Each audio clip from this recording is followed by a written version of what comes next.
শিলিগুড়িতে রামকৃষ্ণ মিশনের সম্পত্তি দখল করার অভিযোগ উঠল জমি মাফিয়াদের বিরুদ্ধে। শিলিগুড়ির সেবক রোডের 4 মাইলে রামকৃষ্ণ মিশনের সেবক হাউস রয়েছে। মিশনের এক ভক্ত সেবক হাউসটি মিশন কর্তৃপক্ষকে দান করেছিলেন। দীর্ঘদিন ধরে সেখানে থাকেন রামকৃষ্ণ আশ্রমের আবাসিকেরা। অভিযোগ, রবিবার ভোরে এলাকার এক জমি মাফিয়া প্রদীপ রায় ও আরো প্রায় 30-40 জন আগ্নেয়াস্ত্র ও ধারালো অস্ত্র নিয়ে সেই সম্পত্তি দখলের চেষ্টা করে। সেখানে থাকা নিরাপত্তারক্ষী ও বসবাসকারীদের জায়গা ছাড়তে ও প্রাণে মারার হুমকিও দেওয়া হয় বলে অভিযোগ। এছাড়াও সিসিটিভি ক্যামেরা ভেঙে ফেলা হয় এবং সকলের মোবাইল ফোন ছিনতাই করে নিয়ে যায় দুষ্কৃতীরা। ঘটনার পর রামকৃষ্ণ মিশনের তরফে ভক্তিনগর থানায় লিখিত অভিযোগ দায়ের করা হয়েছে। গোটা ঘটনার তদন্ত শুরু করেছে পুলিশ। এই ঘটনার তীব্র নিন্দা করেন শিলিগুড়ির বিধায়ক শঙ্কর ঘোষ। এই বিষয়ে বিধায়ক শঙ্কর ঘোষ বলেন, অত্যন্ত লজ্জার বিষয়।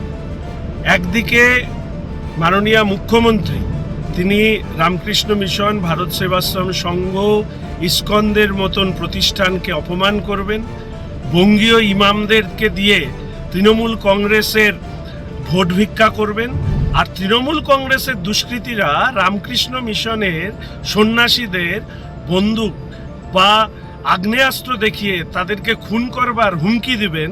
এই জিনিস চলতে পারে না। পুলিশ তারা নাকি বলছে ডিসপুটেড ল্যান্ড। আরে ডিসপুটেড ল্যান্ড হলে তার জন্য আইনত ব্যবস্থা নেওয়ার জায়গা আছে। তৃণমূলের দুষ্কৃতীদের কোন অধিকার আছে যে রামকৃষ্ণ মিশনের আশ্রমের যারা সন্ন্যাসী তাদেরকে এইভাবে আগ্নেয়াস্ত্র দেখিয়ে রাত দুপুরে তুলে নিয়ে শহরের বিভিন্ন প্রান্তে ছেড়ে দেওয়া? এ জিনিস চলতে পারে না। এর শেষ আমরা দেখে ছাড়ব। এবং যদি মমতা ব্যানার্জি এবং তার পুলিশ ভেবে থাকে যে দুষ্কৃতীদেরকে দিয়ে হিন্দু সনাতনীদেরকে এইভাবে আক্রমণ করে তাদের সম্পত্তি লুট করছেন, তিনি মূর্খের স্বর্গে বাস করছেন।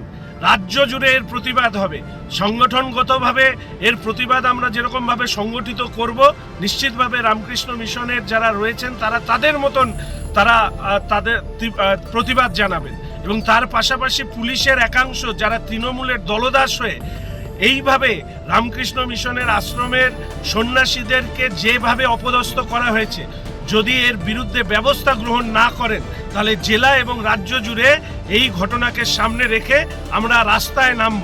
এবং আমি অনুরোধ করব, ভারতীয় সনাতনী সংস্কৃতির সাথে যারা শ্রদ্ধা করেন, তাদের উপাসনা পদ্ধতিকে মান্যতা দেন, তাদের কাছেও যে মুখ বুজে থাকলে আগামী দিনে আমাদের এই পশ্চিমবঙ্গকে টিকে থাকার জন্য ভারতীয় সনাতনী সংস্কৃতির মানুষরা টিকে পর্যন্ত থাকবেন না।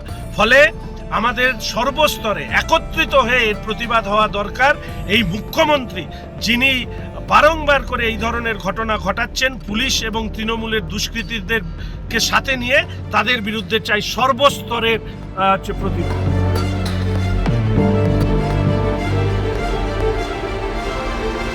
অন্যদিকে মেয়র গৌতম দেব জানান, ঘটনায় যারা দোষী তারা নিশ্চয়ই শাস্তি পাবে।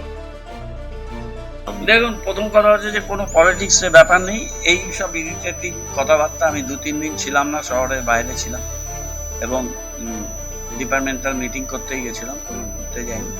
সেইগুলো বিভিন্ন ডিপার্টমেন্টের মিটিং করে আমি ফিরেছি আজকে সকালবেলা। ব্যাপারটা কালকে আমি শুনেছি। এই ধরনের ঘটনা একেবারেই বরদাস্ত করা হবে না। আমি শুনেছি হাইকোর্টের একটা রায় ওদের পক্ষে আছে।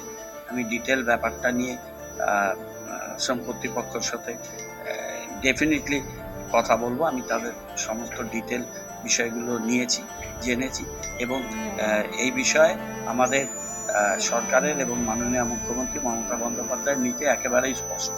বহুবার বহু ক্ষেত্রে তিনি বলেছেন যে একেবারে যুক্তিসঙ্গতভাবে আইনকে গ্রাউন্ডে নিয়ে যেতে হবে এবং প্রতিষ্ঠিত করতে হবে। বহু ক্ষেত্রে তিনি অনেক মানবিক সিদ্ধান্ত দিয়েছেন। এই ধরনের ঘটনা যারা করেছে আমি তীব্র ভাষায় নিন্দা করি। দে আর অল মাফিয়াস, গুন্ডা, অ্যান্টি সোশ্যাল।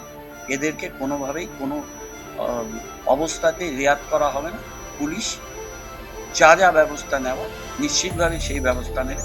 যার যার সাথে যেখানে যে পর্যায়ে কথা বলার দরকার তাদের সাথে সেই পর্যায়ে নিশ্চিতভাবে আমি কথাটা বলবো। ঘটনার ডিটেল আমি নিচ্ছি, নিয়ে আমি যেখানে কথা বলা, আমার যা যা অবজারভেশন আমি সমস্ত জায়গাতেই যাই। আমি ওসব বিজেপি কি বলছে না বলছে জানি না, বিজেপি সব নিয়ে ঘন্টা বাজাতে বলবো। I am not answerable two BJP, এটা আপনি প্লিজ বিজেপির সাথে কথা বলুন। আমার কাছে যদি কোনো বিষয় জানতে আসেন, আমার ওপিনিয়নটা নিয়ে যান। আমি বিজেপির কথার কোনো উত্তর দিতে পারবো না, কোনো কথার কে আমি কোনো গ্রাহ্য করবো না।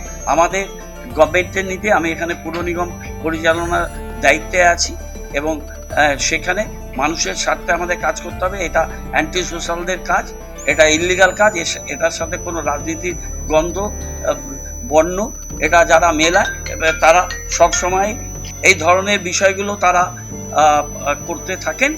আমরা আমাদের যা পদক্ষেপ নেওয়ার আমরা সেটা পুলিশ এবং প্রশাসন নিশ্চিতভাবেই নেব।